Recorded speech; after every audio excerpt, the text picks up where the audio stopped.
Why do you think Diezani was stealing so much? Na this na Nigeria. Lot of us native. This is how the economy keeps moving. I've asked the question to many researchers about whether people who steal on such a grand level are sociopathic in some way. It's a psychological thing, which is why I think we all need to go to therapy, right? It's a psychological thing of feeling like when I need it, I wouldn't have it. But you're not even thinking, okay, when I need it, I have the capacity to get it. People steal mind-boggling amounts, keep cash in ridiculous places, create a house for it, a hut with a AC, all sorts of ridiculous things, bury it in the ground, put it in tombs, because they think when I need it, I would not have it. Our conception of a public wealth or public good or public space is for people to just say, look, if I don't take all of this now, maybe I might be poor for life or I might never have this opportunity again. So there's a lot of that type of stealing, which is it's a frenzy. Just after Abacha, and then our biggest case really, and the most consuming case was that of James Abori, really. So that was the one that took a lot of resources and a lot of effort, and it was an important case. And I say that because even now, whenever I go to Nigeria and I talk to people and say to them, oh yeah, you know, my team, it wasn't me, it was actually my team, my amazing team. My team investigated this case. Literally, people want to almost hug you and go thank you, because it was so important, because they were just looking up going, all our politicians are stealing everything from us and ruining our future. What we are witnessing now is impunity. There's corruption. In those days, people want to take a bribe. They will go inside a corner. They will, hide it. I spoke with a former governor who said he started his career in Lagos after his NYC in the 70s. That he was, I think he's an architect or something. He will go with a proposal to a government agency, and they will say, we are taking 10%. But today, you go with a proposal to a government agency, they will collect it. They have a company already that they will now award it to. But the fact that they have stolen your idea, they're also not going to execute the contract. One of the people who we talk about as probably the most corrupt person back there was maybe Okotie-Eboh. He was very, very flamboyant, but Okotie-Eboh worked hard. There's some books I've read about, in that First Republic, and, where people say, oh, they love dealing with Okotie-Eboh because you knew what it was 10%, but he wasn't just taking money out of nothing. He was actually, you were going to do the work, and you just knew that, as long as you were serious about what you wanted to do, you just factor in his 10% and the thing will get done. So definitely that corruption, probably better than today. Again, it is unfortunate that we are now in a situation whereby we can long for a certain type of corruption. But so you can see that it's not impunity. There must be some psychological check. I interviewed the former governor once who said that there was the corruption of need and corruption of greed. We act as if greed is something external to human nature. There's probably a gene for greed that we will discover someday. I don't see any other reason than greed. How many shoes can one person wear? So much money that you made over time. How many lives do you want to live to enjoy all those things? Had fourth or fifth generation, if they didn't do anything all their life, will not finish spending those money. So why we won't keep taking and taking and keeping?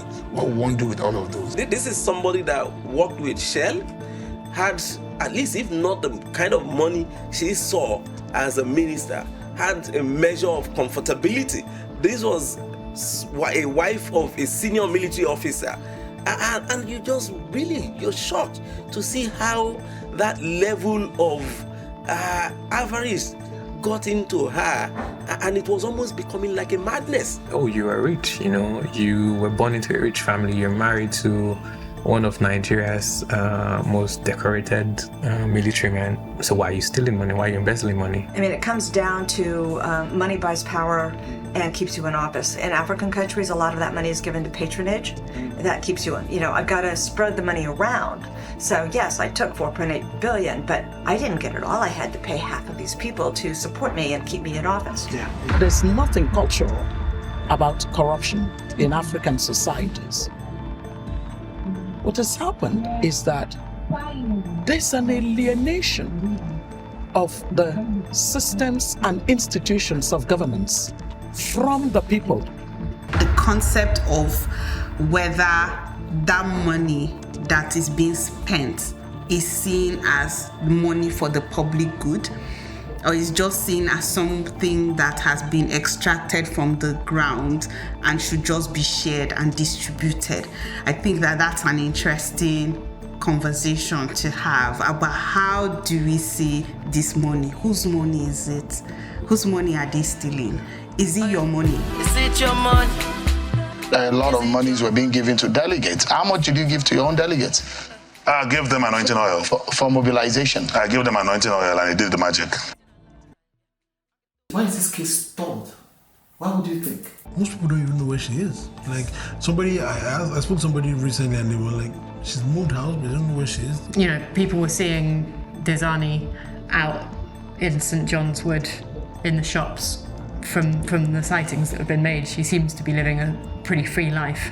A couple of people have told me that someone saw her at this really posh salon in West or East London, right? Someone saw her shopping in Shepherd's Bush in London.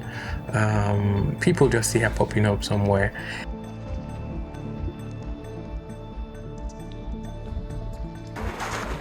Well done. Good day. You're Nigerian, Abi? Yes. Can I ask you a question? Sorry. I'm trying to find this person, this woman. You know her, right? I don't know her. Oh, I'm told she comes to the shop a lot. She's a Nigerian politician. Good afternoon, ma. Good afternoon. If it's not the only yellow markets, 250 money for Spanish, the rest of Yes, how can I help? Yes, ma'am. I'm trying to find her. She's a Nigerian politician. My name is Sarah, I'm a journalist. You know her? I know her, but she never comes to my shop. She always shop in the market. Inside the market? Yeah. Okay. Do you know the name of the shop in the market, ma'am? I don't know, darling. I was wondering whether you recognize her. Yes. You do? Yes, she is our client. Okay. And I'm trying to find her. But I don't know where is she. Okay, but you recognize Sometimes her? she comes here, yes. Okay, do you know what days she comes? I mean, I could come to talk to her here. You don't know? Okay, do you remember the last time she came? Hi, good day. She is pretty popular. She was always there.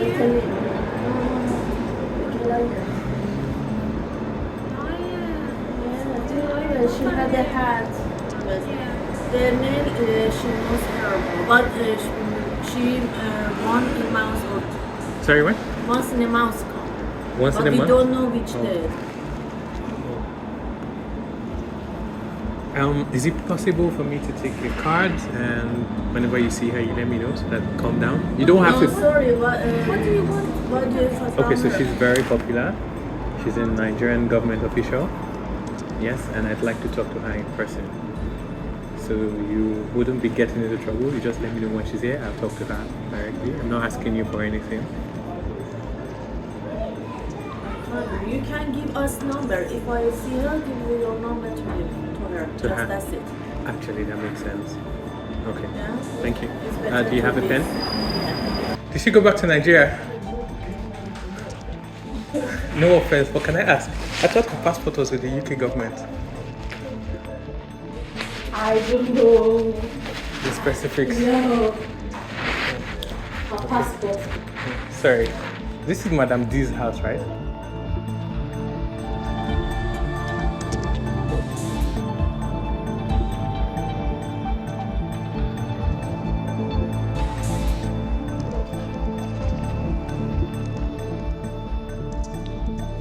Good morning.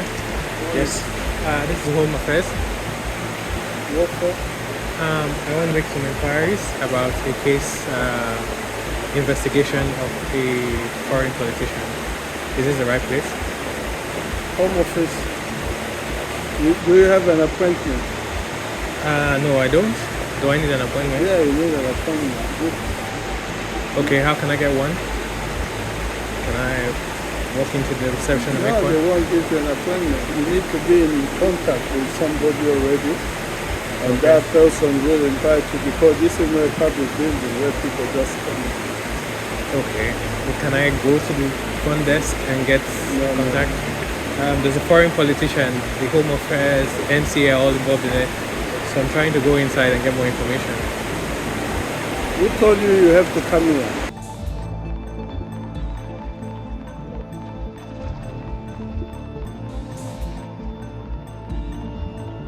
There's an ongoing investigation I'd like to make inquiries about. No. I want to make inquiries. I don't have a specific contact. I just know it's under the Ministry of Justice. It's about a foreign politician.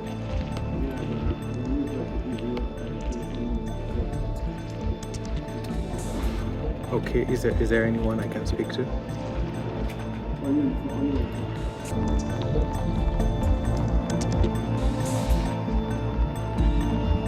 Yeah. I do not give any information to anyone regarding cases, other than the person that's involved. You have to contact the Met. Not online. So I'd have to contact. We can't give you any information regarding people.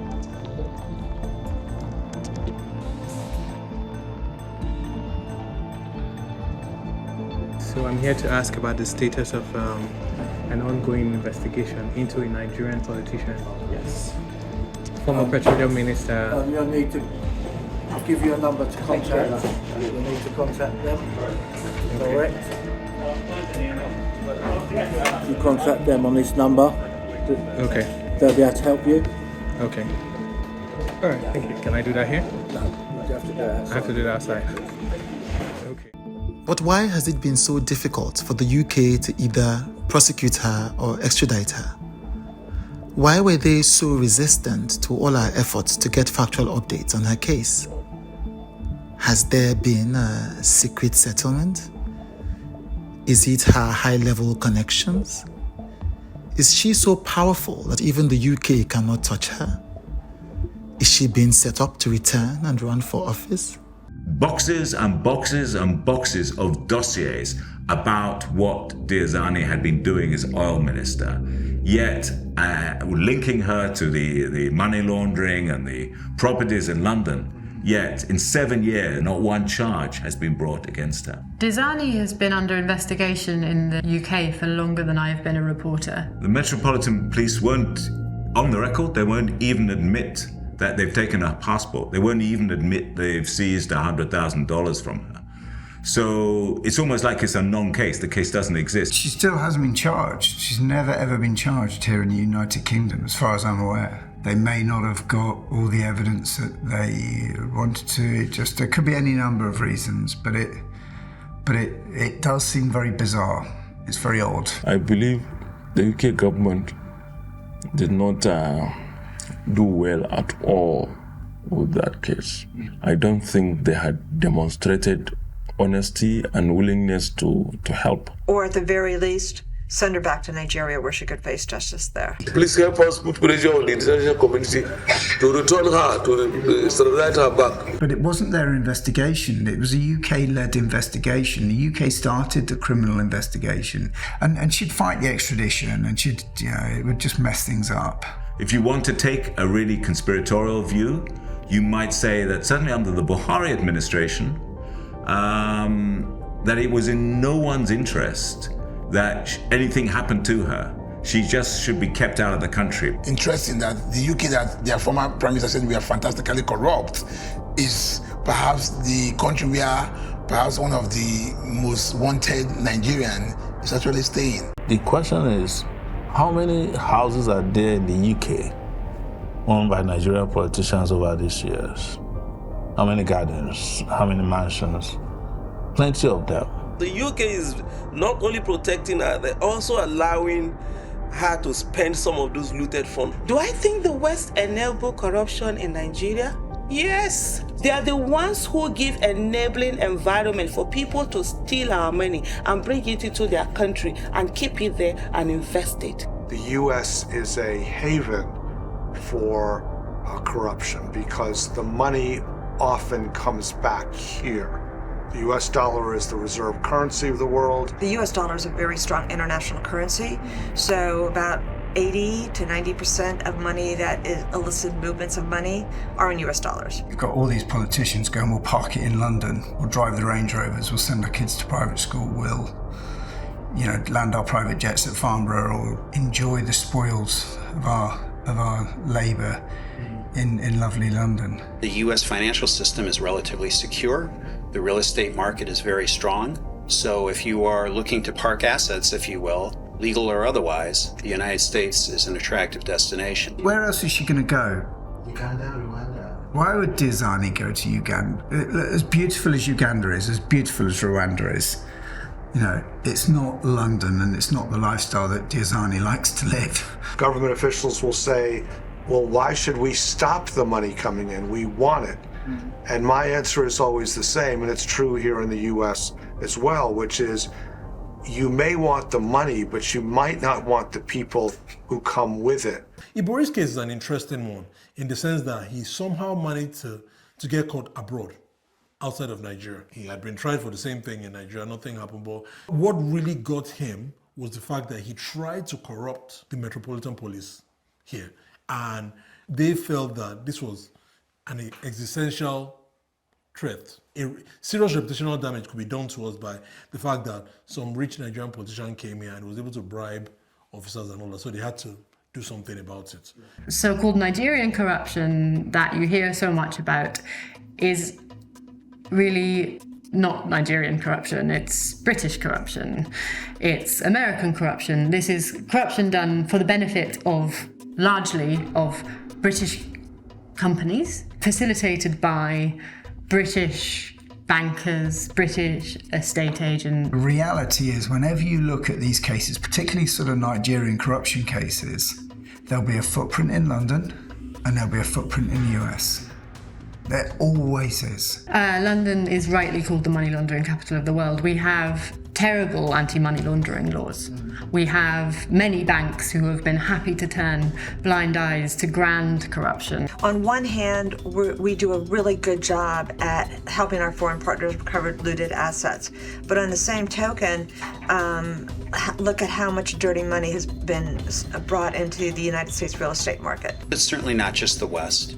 I think it's everywhere, which is the role of so-called professional gatekeepers, lawyers, bankers, real estate agents. Dubai is, the destination of choice now. I'm like, before I left the bureau, I'm like, no, forget Switzerland.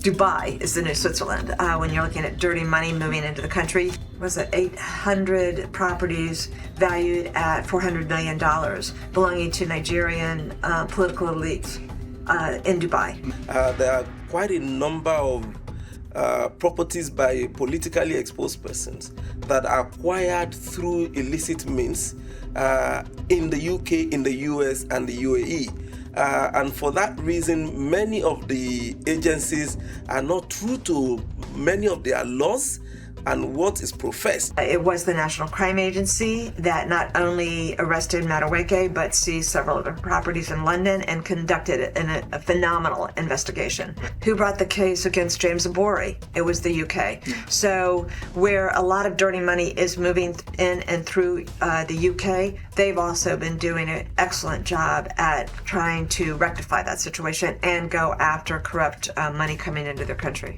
Hi, how are you? I'm good. I'm calling because I'd like to follow up on the status of an ongoing investigation into a Nigerian politician, Diezani Alison-Madueke, the former petroleum minister who was arrested in 2015 and taken to Charing Cross Police Station. Sure. Is this an ongoing, is it ongoing as an investigation or is it an ongoing court case? Yes, it is. She was arrested in 2015. So I am trying to find out the status of that, yeah. Yeah, so we wouldn't have the status of any ongoing investigation. You'd have to either go directly to the court or to the police, depending on where it's at in its investigative state. But we don't hold information on individual cases. Okay. Is it okay if I get your email address if I have to ask all the information in a couple of days?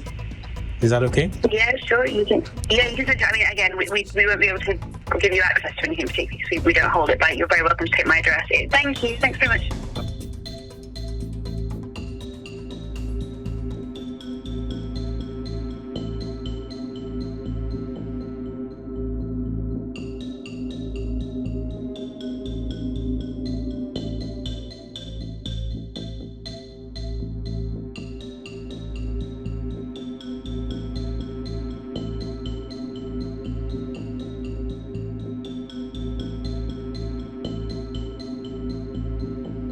The former president of the Organization of the Petroleum Exporting Countries, Diezani Alison-Madueke, has been charged with bribery offences relating to her time as Nigeria's oil minister. And that's according to the United Kingdom National Crime Agency.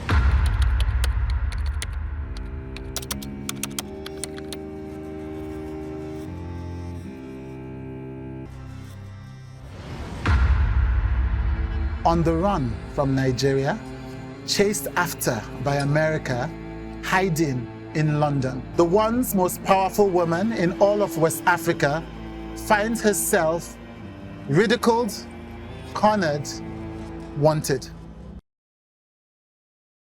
People who are battling cancer or those who have lost their loved ones to this medical condition understand what I'm going through at this time. This is what makes me ponder the cold-heartedness of those who will go to any length to defame and destroy in the name of propaganda. What happened? What happened to our shared humanity? But to be honest, most Nigerians don't want to hear anything she has to say, because we've heard the story before. One of the things that we've seen constantly is that Nigerians, when they are being brought to book and they are being prosecuted, they develop all sorts of medical cases, issues, illnesses.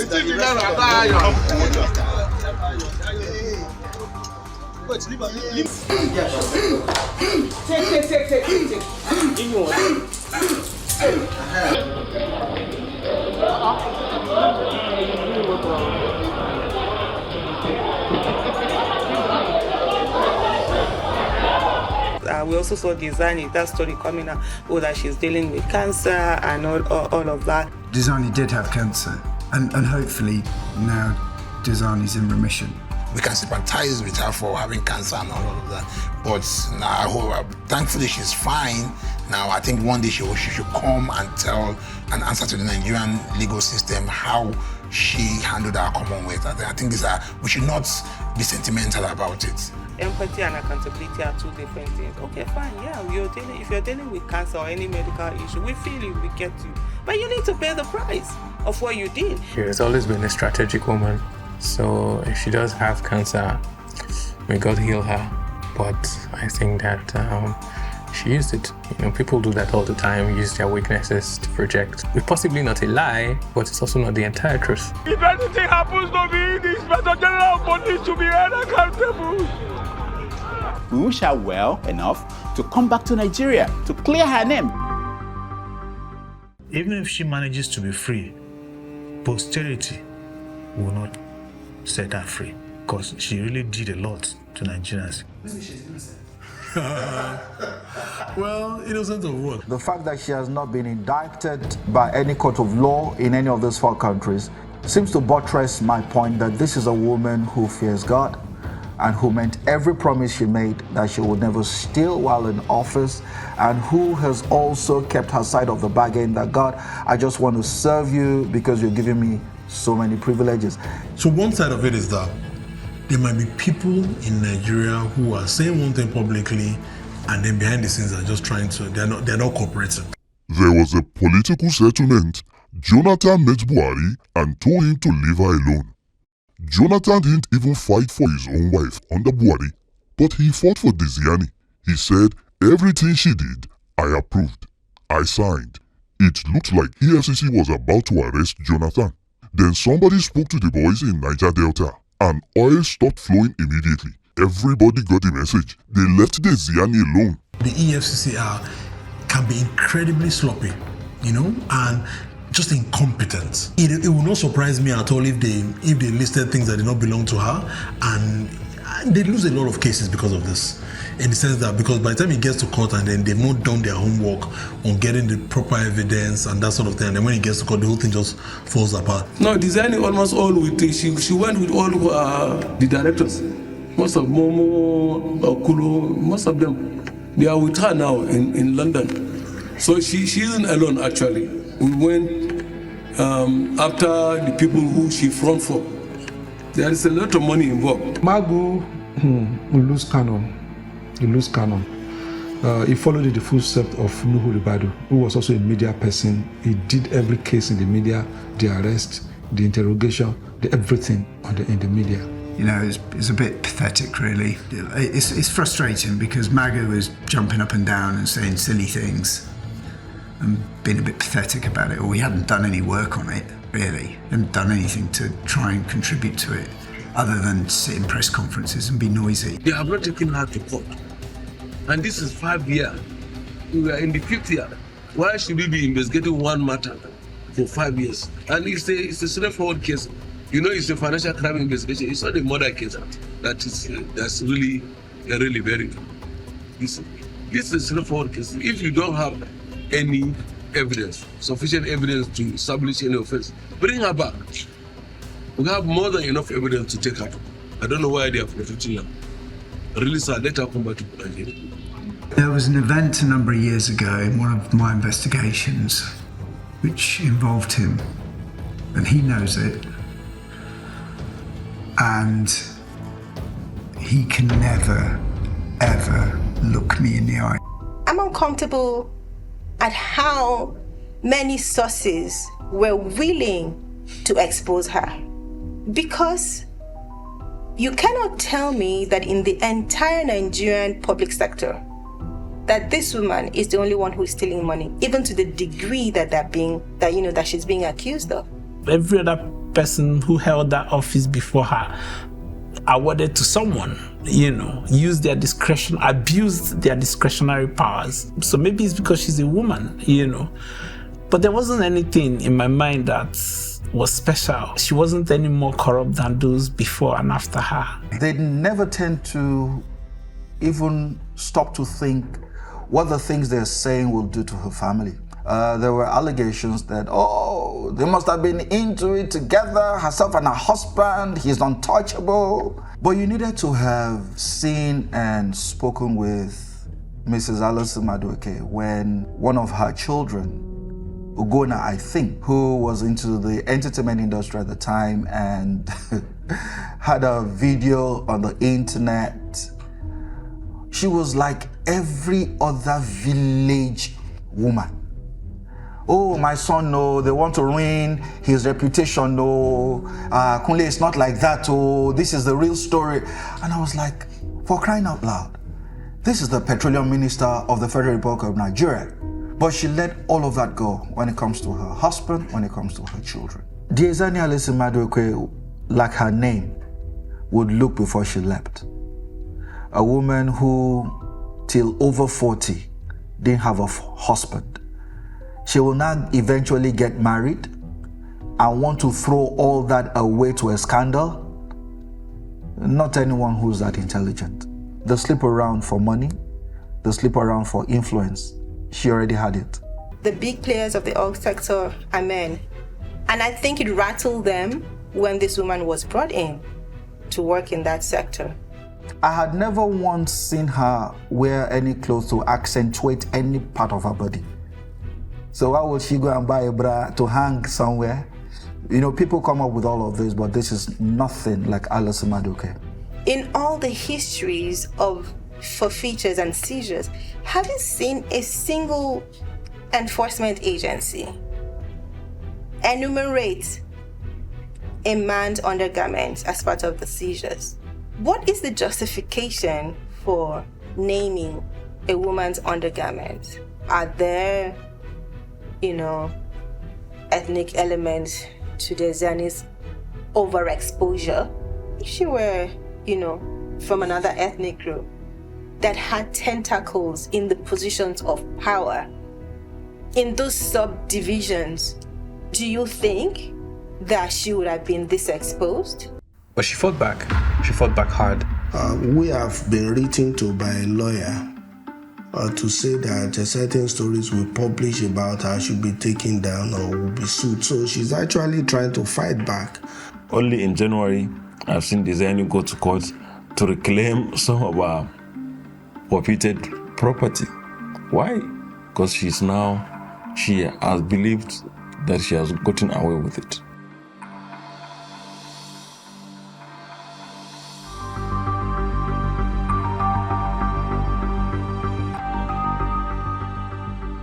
I was in London, right? Tried to find her at the salon, but I've also gone to the NCA. How did you even know that? I go there not all the time, that's the thing. I'm a journalist, man. I find out stuff for a living, man.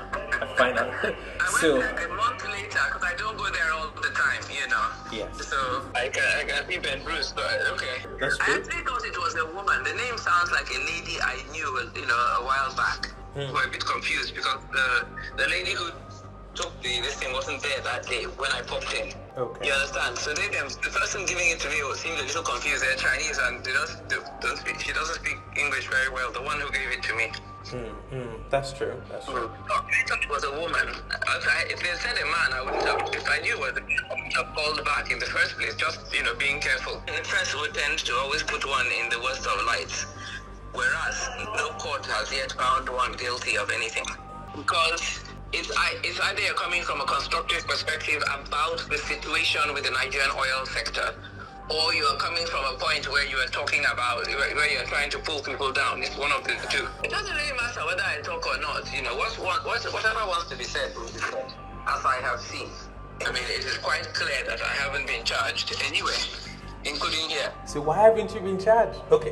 Why haven't you been charged? I wasn't guilty. They cannot find you. You cannot be charged. If you don't have, you tell me you're a journalist, why haven't I been charged? I'm a journalist, not a legal expert, and you clearly, you have the facts of your case. You can figure that one out, it's fairly simple. I really hate it when organizations, go after people. It's like everybody goes after the person, so, it's like kick the person when they're down. Meanwhile, nobody has charged, has taken you to, has actually prosecuted you. Okay. Nobody. Okay. Because there's nobody that can find anything that I stole from government because I didn't steal. Okay, can I steal from the government? I steal from any individual. So the lawyers will have to work on this. The last time she was heard in public was in the 2020 keynote address, where she was actually condemning corruption. The ones that have swag, the Yahoo boys, as my son would say. These, in short, are the role models that they are looking at. These are the ones who reinforce negative societal behaviors and values. This is a travesty of an unfolding tragedy for us.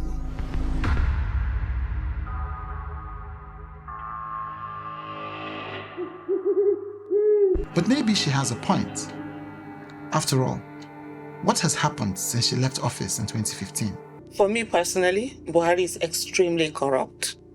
The only thing is that he doesn't dip his hand, but he's ready to take the proceeds from those who dip their hand.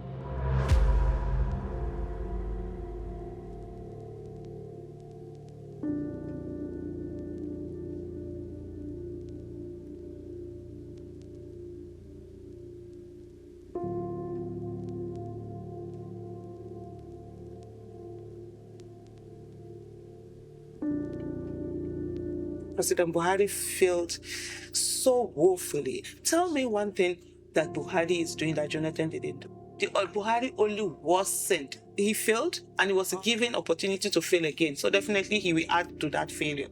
So we have a situation where we have Jonathan, like Buhari. But at least we got Diezani, right? Or did we?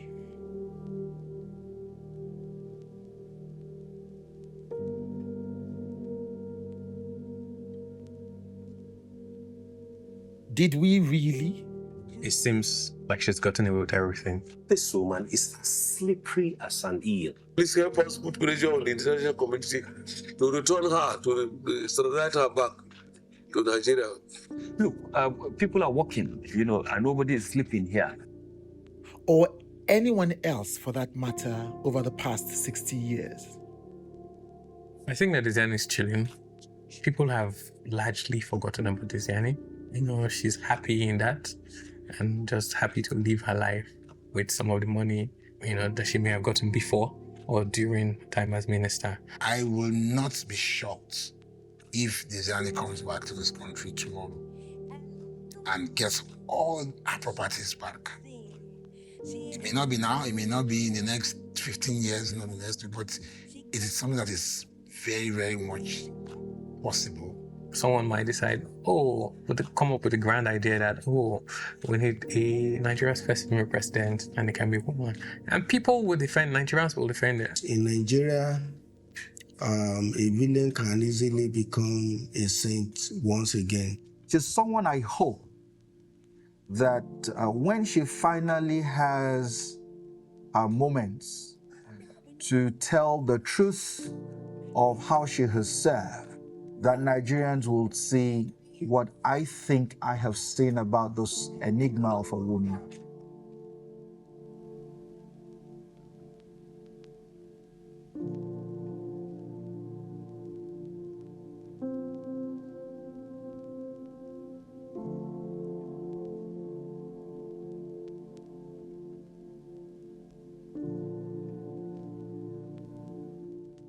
Because in Nigeria, every day is for the alleged thief.